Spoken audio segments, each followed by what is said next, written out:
오늘의 묵상 한 장은 시편 23편입니다. 본문의 말씀을 통해서 하나님을 만나고 은혜의 보좌 앞에 담대히 나가서 때를 따라 돕는 은혜가 있기를 원합니다. 우리가 잘 알겠지만 시편 23편은 시편의 진조라고 불리우는 시편 중에서도 가장 아름다운 시편이 23편을 우리가 꼽을 수가 있습니다. 그래서 많은 성도들이 이 시편 23편을 애용하고 또 암송하는 그런 시편이 되겠죠. 시편 23편은 우리 22편과 연결이 되어져 있습니다. 우리가 지난 시간에 살펴본 시편 22편은 가장 처절한 그런 탄식시가 시편 22편이라면 23편은 하나님을 절대적으로 신뢰하는 시편입니다.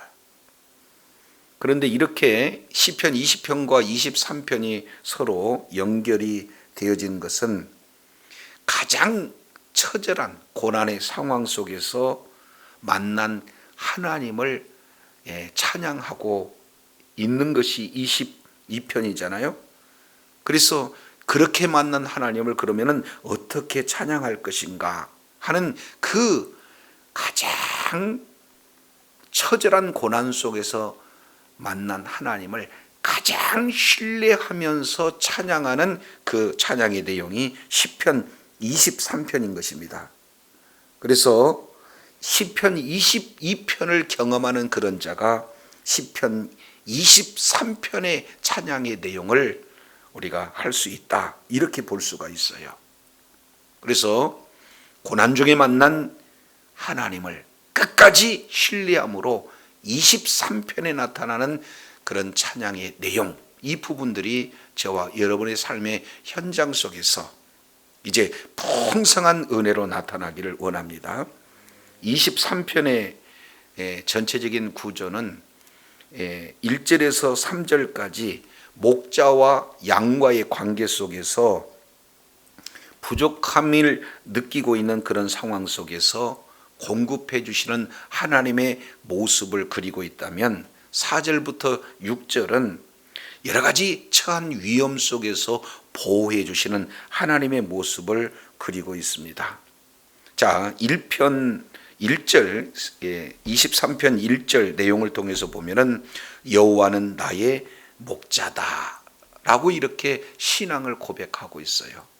다윗이 지난날 이제 과거를 회상하면서 다윗이 왕이 되었음에도 불구하고, 그리고 모든 전쟁에서 승리하는 그런 상황임에도 불구하고 신앙을 고백하는 그런 내용이 바로 시편 23편의 고백이 되어지고 있는 것을 보게 됩니다.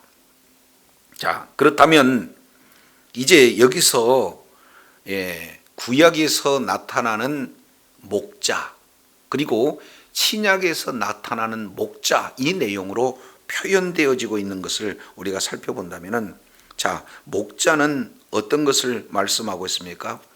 돌본다, 그리고 양육하다, 그런 의미에서 이렇게 표현이 되어지고 있습니다. 구약에서 여러 군데에 이렇게 목자의 이미지로 말씀을 하고 있죠. 시편 80편 1절에도 말씀하고 있지만 이사야서 40장 11절, 그리고 예레미야 31장 10절, 더 나가서 에스겔서 34장 11절 12절, 여러 군데서 여호와는 목자다, 그래서 이스라엘 백성들을 돌보시고, 그리고 여러 가지 때를 따라 은혜를 베풀어 주시는 목자의 이미지로 소개가 되고 있어요. 조금 더 표현한다면은 신명기 2장 7절 내용을 통해서 보면은 이스라엘 백성들을 광야 가운데 이끄셨을 때 조금도 부족함이 없는 목자의 이미지로 말씀을 하고 있습니다. 그런 이제 목자, 그 목자가 바로 메시아의 그런 어떤 내용으로 예언을 진행을 하고 있는데, 신약의 요한복음 10장 11절 이하 내용을 통해서 보면은 바로 예수님은 그러한 목자의 이미지로 이제 더 나가서 선한 목자다 이렇게 말씀하고 있어요. 구약의 여호와 하나님께서 목자의 내용으로 이스라엘 백성들을 돌봐주시고, 그리고 여러 가지 여러 상황에서 이끌어 주시는 그런 목자의 이미지라면, 예수님은 선한 목자로 더 한 걸음 나가서 어떤 내용을 말씀하고 있습니까? 이 목자가 양을 위해서 목숨까지도 버리는 그런 예수님의 모습을 말씀하고 있죠. 그래서 다윗이 고백했던 여호와는 나의 목자니라는 이 고백이, 이러한 신앙 고백이 저와 여러분의 고백이 되어야 될 줄로 믿습니다. 예수님은 저와 여러분을 위해서 죽기까지 목숨을 버려가면서 우리를 위해서 목자가 되어주신 그런 분이시다라는 것을 우리가 이제 살펴볼 수가 있게 되죠. 그래서 여호와는 나의 목자다 라고 하는 이 내용 속에서 우리가 주목해야 할 내용은 어떤 거냐? 여호와는 누구의 목자도 아니고 나의 목자다라는 사실을 강조를 하고 있어요. 그러니까 멀리 있는 분이 아니라 내 가까이 있는, 내 곁에 있는, 나와 함께 걷고 있는, 끝까지 나를 이끌어 주시는 나의 하나님이시다, 나의 목자시다 하는 가장 관계성을 강조하고 있습니다. 그래서 짧은 6절 내용 속에서 계속해서 나의 이렇게 표현하고 있는 그런 어떤 내용은 하나님과의 관계가 양과 목자의 관계다라는 것을 아주 신앙의 고백으로 이렇게 표현을 하고 있는 거죠. 그래서 이제는 시편 23편 전체의 이 내용을 통해서 보면은 바로 이 하나님과의 관계 속에서 걸어가고 있는 그런 양들의 그런 어떤 모습, 이 내용이 크게 7개의 그런 어떤 상황이 이런 장소적인 의미로 이렇게 표현이 되고 있어요. 자, 2절 내용을 통해서 보면은 푸른 초장 이렇게 말씀을 하고 있습니다. 배고픔의 환경을 표현하고 있죠. 두 번째는요, 쉴만한 물가 이렇게 말씀을 하고 있습니다. 이것은 바로 목마름의 환경이 처해져 있는 그런 어떤 내용이 되어집니다. 그리고 3절에 나타나는 의의 길이라고 이렇게 표현하고 있죠. 이건 반대 내용으로 본다면은 이제는 악한 환경 속에서 방황하고 있는 그런 양들의 모습, 이 부분들을 이렇게 표현을 하고 있어요. 네 번째 내용을 보면은 4절에 사망의 음침한 골짜기, 이것은 세상 살아가는 동안 가장 큰 죽음의 그런 어떤 위기의 문턱에, 위기의 모습으로 이렇게 표현되어 있는 그런 어떤 환경을 말씀을 하고 있습니다. 그리고 다섯 번째 내용은 5절에 원수의 목전에서 상을 베푸시는 그런 잔치적인 환경이 나타나고요, 축복적인 그런 어떤 환경을 말씀하고 있습니다. 그리고 일곱 번째 내용을 통해서 보면은 6절 하반절에 보니까 여호와의 집에 이렇게 말씀하고 있죠. 우리가 최종적으로 이렇게 소망하고 있는 그런 환경, 이 내용을 이렇게 표현하고 있습니다.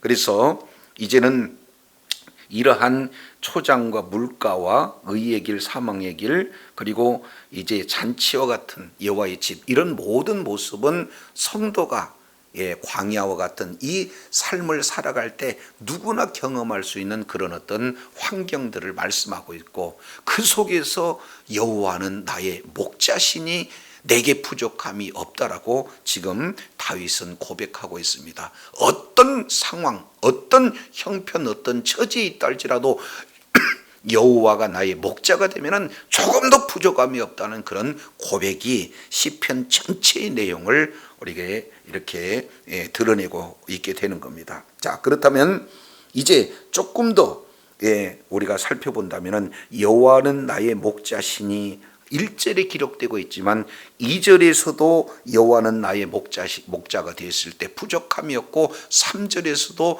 여호와께서 내게 목자가 되어주면 부족함이었고, 그래서 6절까지 계속해서 연결이 되어지는 내용들을 우리가 살펴봅니다. 이스라엘 백성들이 광야길을 걸었을 때 조금도 부족함이 없었다 고백하는 그런 어떤 내용처럼, 이제 선한 목자가 되신 예수님께서 제자들과 함께 걸으면서 이렇게 물어봐요. 너희들에게 부족함이 있더냐? 이렇게 말씀하실 때 누가복음 22장 35절 내용의 제자들의 한결같은 내용은 뭐라고 표현하고 있습니까? 없나이다. 조금도 부족함이 없다는 거죠. 하나님께서 목자가 됐을 때 부족함이 없었던 것처럼, 예수님께서 우리의 선한 목자가 됐을 때 부족함이 없었던 것처럼, 어제나 오늘이나 영원토록 동일하시는 주님의 인도함을 받을 때 부족함이 없는 그런 은혜가 활짝 열리게 될 줄로 믿습니다. 자, 2절 보세요. 2절 내용을 보면은 그가 나를 푸른 풀밭에 누이시고 쉴만한 물가로 인도하셨다, 이렇게 말씀하고 있어요. 양에게 필요한 두 가지 내용은 바로 풀 문제와 물 문제죠. 늘 배고픔의 환경에 노출이 되어져 있습니다. 그리고 목마름의 갈증의 그런 어떤 환경에 노출이 되어 있어요. 그러나 양은 이제 한시 앞을 이렇게 바라볼 수 없는 그런 연약한 모습이기 때문에 목자가 양을 이제는 이끌어서 풀 문제를 해결하고 물 문제를 해결하는 이런 어떤 상황을 그대로 이렇게 보여주고 있는 그런 내용입니다. 자, 이 내용은 이제 얼마나 평온하고 얼마나 안정된 내용이 되었든지 아주 풀을 초장에서 눕고 그리고 쉴만한 물가에서 쉬는 그런 어떤 모습들을 이렇게 그려주고 있는 겁니다. 이것은 바로 샬롬의 상태죠. 평안의 상태죠. 바로 주님께서 목자가 되셔서 이런 푸른 풀밭으로 쉴만한 물가로 인도했을 때 나타나는 풍성한 은혜가 이제 이렇게 소개되고 있습니다. 자, 그런데 여기서 머물러서는 안 되죠. 푸른 풀밭 쉴만한 물가, 이 내용이 어디로 연결되어지냐? 3절로 연결되어지는 것을 볼 수가 있어요. 아무리 이제 배고픔의 문제가 해결이 되어지고 갈급함의 문제가 해결되어진다 할지라도 영혼의 문제가 해결되어지면 안 되는 거거든요. 그래서 3절 내용을 보니까 내 영혼을 뭐한다? 소생시킨다 라고 표현하고 있습니다. 이것이 바로 교회의 역할이에요. 이것이 바로 우리 주님께서 성도들을 이렇게 이끄신 그런 내용이다, 그 말이죠. 이제 수많은 영혼들이 방황하고 있어요. 그리고 그 영혼의 여러 가지 상처받고 힘들어하는 그런 어떤 모습들이 이렇게 드러납니다. 그랬을 때 이 영혼이 소생되는 것은요, 목자이신 주님을 만났을 때 해결이 되어질 줄로 믿습니다. 그런데 왜 이렇게 영혼의 문제가 이렇게 나타나는가? 뒤에 3절 하반절에 보니까 의의 길로 인도하신다는 거예요. 그 얘기는 지금 악의 길에 놓여져 있다, 악한 길에서 방황하고 있다, 하나님의 의도에서 벗어나고 있다는 또 다른 반증이기도 하죠. 그렇기 때문에 하나님이 원하는 길에서 벗어나게 되면 영혼에 큰 문제가 나타나요. 그래서 우리 하나님께서는 의의 길로도 인도하시고 영혼을 소생시키는 이 일 두 가지. 그래서 소생과 인도라는 이 내용은 우리 교회에서 진행해야 할 핵심적인 두 기둥의 내용이에요. 많은 영혼들을 소생하고, 그리고 소생된 영혼의 인생의 방향이 이제는 악의 길에서 의의 길로 이렇게 갈 수 있도록 치유하고 돌봄의 사역이 어디서 이루어지느냐? 교회에서 이루어지는 거죠. 바로 교회에 누가 계시는 겁니까? 머리가 되시는 예수님을 만날 때 영혼이 소생되어지고 예수님이 걸었던 그 길을 우리가 걸을 때 의의 길로 가게 된다는 사실을 기억해야 될 줄로 믿습니다. 그렇기 때문에 이 2절 3절 이 내용에서 이제는 배고픔의 문제가 해결이 되고 갈급함의 문제가 해결이 되어지고 영혼이 소생되질 뿐만 아니라 의의 길로 인도하시는 바로 목자가 되시는 우리 주님의 의도는 어디에서 찾아볼 수가 있습니까? 3절 이 내용에서 보니까 무엇을 위해서? 자기의 이름을 위해서. 이 내용은 여호와는 나의 목자시니 이 말씀과 연관지어서 볼 수가 있어요. 여호와라는 것은 관계에서 나타나는 이름 아닙니까? 내가 이제 언약을 이렇게 하시기 위해서 부르시고 그리고 언약을 하시고 그 하신 언약을 신실하게 지키시는 바로 신명이 여호와라는 그런 신명이 되죠. 그러니까 우리 하나님께서 약속하신 것은 반드시 이루시겠다라는 그 이름대로 우리 주님께서 우리를 목자가 되어서 배고픔의 문제를 해결해서 푸른 풀밭으로 그리고 갈급함의 문제를 해결해서 이제 쉴 만한 물가로 인도하실 뿐만 아니라 전인적인 치유, 바로 영혼을 소생시키고 의의 길로 인도하는 것은 우리 주님께서 약속하신 그 신실한 약속을 이루시기 위해서 하나님의 이름을 걷고 인도하신다는 사실을, 인도한다는 사실이 우리에게는 엄청난 은혜요 축복인 줄로 믿습니다. 그래서 이런 길을 진행하다가 우리가 맞닥뜨릴 수 있는 그런 환경이 어떤 환경도 만납니까? 4절 내용을 보니까 내가 사망의 음침한 골짜기로 다닐지라도 이렇게 표현하고 있어요. 이 세상 사는 동안에 가장 어려운 위기의 상황, 죽음의 문턱까지 이렇게 이룰 수 있는 그런 어떤 상황이 놓여질 수도 있다는 거예요. 그러나 그런 상황에 다닐지라도 해를 두려워하지 않는다라는 것은 왜 그렇습니까? 목자가 되신 우리 주님께서 끝까지 나와 함께 하시기 때문에 그렇다는 거죠. 위기에 만날 때일수록, 어려움에 처할 때일수록, 환난에 더 이렇게 에워싸일 때일수록 우리 주님은 더 가까이, 더 안전하게 보호해 주셔서 우리와 함께 해 주심으로 말미암아 함께 해 주신 그 주님의 인도함을 받을 때 이제 해를 두려워하지 않는 그런 절박한 상황 속에도 주님의 평강이 임하는 은혜를 누리게 될 줄로 믿습니다. 이유를 그렇게 기록하고 있어요. 왜냐하면 주의 지팡이와 막대기가 뭐한다? 안위하고 있다라고 얘기했어요. 지팡이는 바로 안내를, 그리고 막대기는 보호를 말씀하고 있지 않습니까?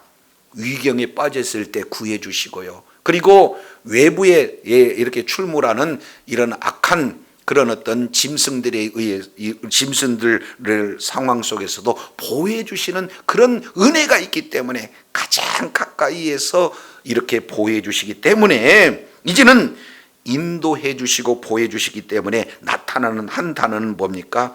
4절 하반절에 이렇게 표현해, 안위하나이다 이렇게 표현해서 안심하고 위로해 주시는 분은 목자가 되신 우리 주님의 인도함을 받을 때 가능하게 되어지는 줄로 믿습니다. 자, 그런데요 23편 5절 내용을 보니까 이런 말씀을 하고 있어요. 주께서 내 원수의 목전에서 내게 뭐를 차려주신다? 상을 차려주신다. 이것은 잔치상을 말씀을 하고 있습니다. 상을 차린다, 그 얘기는 배열한다는 겁니다. 아주 그냥 커다란 상에 각종 음식들을 잘 배열해서 잔치 환경을 통해서 우리 주님께서 대접을 해 주시겠다는 이런 내용이에요.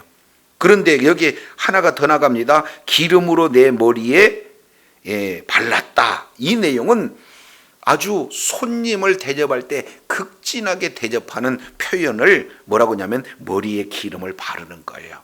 그래서 환대받는 그런 어떤 손님 앞에 잔치상이 놓여져 있는데 그 한 표현을 이제 어떻게 표현하고 있습니까? 내 잔이 뭐한다? 넘치나이다. 이것은 축제 중에 축제요, 축복 중에 축제가 되어지는 거예요. 지금까지 살아온 모든 과정 하나가 배고픔의 환경이고 목마름의 환경이고 또 이제는 악한 환경의 방향을 놓치는 그런 상황의 어려움 속에 놓여 있고 사망의 음침한 골짜기에 다니고 아예 원수의 목전까지 임하는 위기 상황 속에서도 하나님께서 함께 해주시니까 반전의 역사가 나타나게 된 줄로 믿습니다. 위기가 변화해서 축복의 환경으로 나타난다는 거예요. 이런 내용들은 예수 그리스도를 믿는 믿음으로 이제 우리 하나님께서 아주 탁월한 이런 은혜를 주심으로 말미암아 모든 자들이 두려워하고 또 부러워할 그런 어떤 축복의 환경으로 완전히 바꿔주시는 그런 어떤 부러움의 대상으로 이렇게 바라봄의 그런 대상으로 우리 주님께서 우뚝 세워주시는 축복의 통로로 우리 하나님이 사용해 주신다는 것을 기억하시기 바랍니다. 그래서 어려움 속에서도 반전을 이루신 분이 바로 우리 주님이세요. 자, 그러나 오늘 다윗의 마음 가운데는 지금 1절부터 4절의 내용까지 이 내용은 과거적인 모습으로 회상하면서 끝까지 어려운 환경 속에서도 주님 의지했더니 이런 환경 속에서 이제 극적으로 보호해 주셨을 뿐만 아니라 5절 내용은 현재의 그런 어떤 상황 속에서 승리 기쁨과 넘치는 축복의 그런 상황을 이렇게 묘사하고 있어요. 그러나 과거의 어려움을 극복하고 현재의 축복된 승리의 삶을 살아가는 것도 중요하지만 미래의 내 모습은 어떤 내용인가? 다윗이 바라보고 있는 그런 모습은 어떤 내용인가? 23편 6절 내용을 보니까 미래적 상황이야. 내 평생에 라고 하는 것은 이것은 숨쉬는 모든 날 모든 상황 속에서 끝까지 지금 다윗이 품고 있는 그 소망은 어떤 거냐? 딱 한 가지입니다. 그 내용은 이제 선하심과 인자하심이에요. 여기서 선하심이라는 것은 히브리어로 토부 이렇게 표현합니다.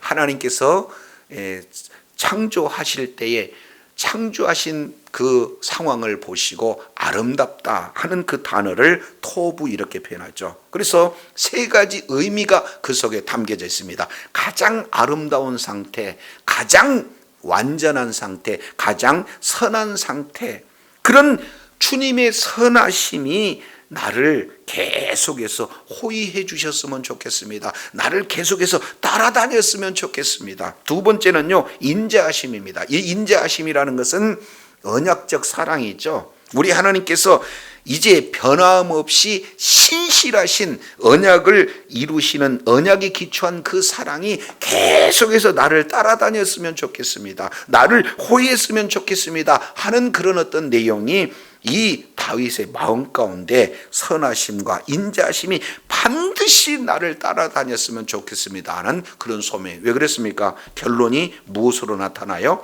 내가 여호와의 집에 영원히 뭐하리로다? 거하리로다. 그러면 왜 그렇습니까? 여호와의 집에 누가 계셔요? 하나님이 함께 하시는 거예요. 그래서 여기는 두 가지 내용이죠. 하나는 장소적인 의미, 또 하나는 하나님과의 관계적인 의미. 하나님의 집안은 집안, 바로 하나님이 임재하신 그곳에는 조금도 부족함이 없는 장소인 줄로 믿습니다. 모든 풍요가 그 속에 다 있는 그곳이에요. 하나님이 함께 하신 그곳에는 부족함이 없다 그 말이죠. 그래서 선하심과 인자심이 호위하는 바로 여호와의 집에 내가 영원히 거하는 것이 소원이 되어지는 거죠.